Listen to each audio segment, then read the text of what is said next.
பருப்பு துவையல் செய்ய தேவையான பொருட்கள்: துவரம்பருப்பு 75 கிராமு, கடலப்பருப்பு 25 கிராமு, ஆயில் ஒரு 25 மில்லி, 1/4 மூடி தேங்காய், கடுகு உளுந்தம் பருப்பு 1 ஸ்பூன், கருவேப்பிலை கொத்து கொஞ்சம், இஞ்சி சின்ன துண்டு, பூண்டு ஒரு 5 பல், ஒரு நெல்லிக்காய் சைஸ் புளி, 4 காஞ்ச மிளகாய், தேவைக்கேற்ப உப்பு.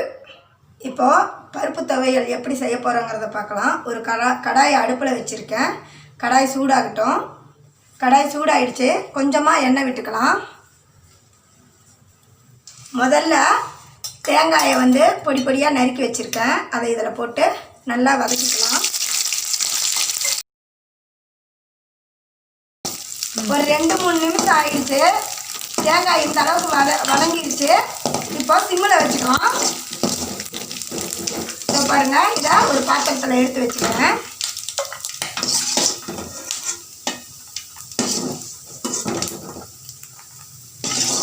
எடுத்தாச்சு.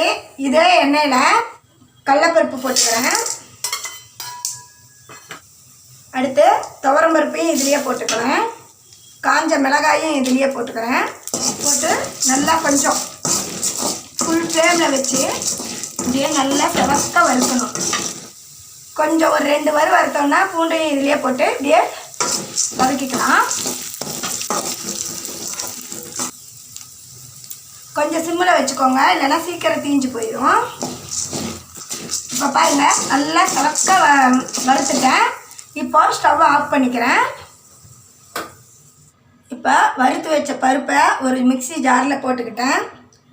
தேங்காயும் இதுலேயே போட்டுக்கிறேன்.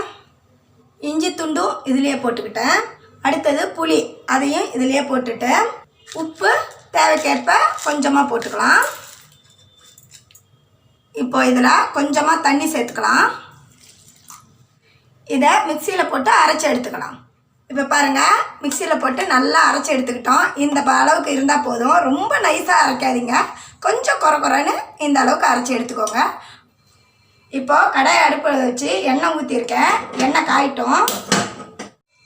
இப்போ எண்ணெய் சூடாகிடுச்சு. சிம்மில் வச்சுக்கலாம். கடுகு இதிலேயே போடுறேன். கடுகு உளுந்தம் பருப்பை. கடுகு நல்லா பொடியிட்டும். இப்போ சத்தம் நின்றுச்சு. அடுப்பு ஆஃப் பண்ணிடலாம். அதுலேயே கருவேப்பிலை தலையை போட்டுறேன். இப்போ இதை எடுத்து அந்த சட்னியில் கொட்டிக்கிறேன். இப்போ சட்னியில் கொட்டிட்டேன். சட்னி ரெடி ஆகிடுச்சு. சுவையான பருப்பு துவையல் ரெடி.